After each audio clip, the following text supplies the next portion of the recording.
వాళ్ళ దగ్గరికి వెళ్ళటం నువ్వు మంచిది, నువ్వు వెళ్ళాల్సింది అక్కడికి అని అంటున్నాడు. అర్థమవుతుందండి? ఎందుకని ఆయన దగ్గర ఏముంటుంది? Better is a neighbour who is near than a brother who is far away. దేనికి ఫార్ అవే?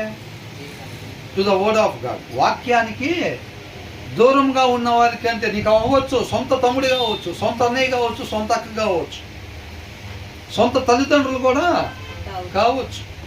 అర్థమవుతుందండి? వాళ్ళందరికన్నా మిన్న ఎవరంట? నీతిమంతుడు, నిజమైన విశ్వాసి, నిజమైన ఆత్మీయుడు. ఆయన ఎవరిలో నాటబడి ఉంటాడు? వాక్యమయ్యున్న దేవునిలో, వాక్యమయ్యున్న దేవునిలో నాటబడి ఉంటాడు. ఆయన గుణ లక్షణాలు ఉంటాయి. అర్థమవుతుందండి?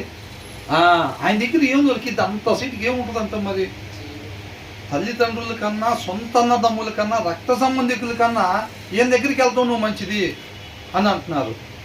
ఎందుకనంట? ఆయన ఎక్కడున్నాడంటే, ఇందాక పాడారా లేకపోతే ఎవరో పాట, తల్లి కుండునా, అవునా? కాబట్టి కన్న తల్లికి ఉండదంట, అన్నకు ఉండదంట, ఎవరికి ఉండదంట. ఆ ప్రేమలో నాటబడి ఉంటాడు నీతిమంతుడు. అర్థమవుతుందండి?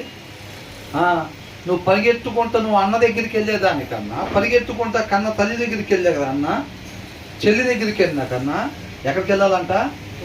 ఒక నిజమైన విశ్వాసి ఎవరైతే ఉంటారో, వాక్యానుసారంగా జీవించే వాడి దగ్గరికి మనం పరిగెత్తేది మేలు అని అంటున్నాడు.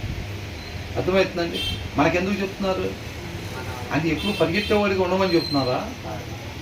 ఎవరన్నా పరిగెత్తాల్సి వస్తే నీ దగ్గరికి పరిగెత్తేవాడిగా నువ్వు ఉండని అంటున్నాడు. అర్థమవుతుందండి? పడిపోయి గాయాలు తగిలించుకునే వాళ్ళకి కాదు, సహాయం చేసే మంచు సమరయుల్లాగా ఉండు అని అంటున్నాడు. అర్థమవుతుందండి?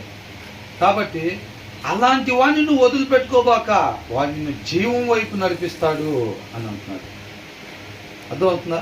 ఇప్పుడు లోక సంబంధంగా అన్న కావచ్చు, చెల్లి కావచ్చు, తల్లి కావచ్చు, వాళ్ళు ఒకవేళ వాక్యానుసారంగా లేరనుకోండి, రక్త సంబంధికులైన అక్కడికి పరిగెట్టినా దీనివల్ల మనకేంటి లాభం?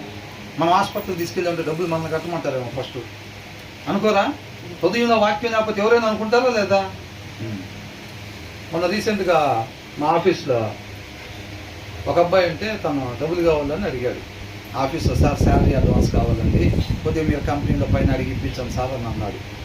దేనికి ఇప్పుడు నీకు సడన్గా డబ్బులు అంటే, మా అన్నయ్య వాళ్ళ పాపది ఫంక్షన్ ఉందండి, సడన్గా ఇప్పుడు వచ్చింది, అనుకోకుండా ఖర్చు వచ్చి పడింది సార్ మాకు, మేమేదో ఒకటి వస్తువు కొనుక్కెళ్ళాలి,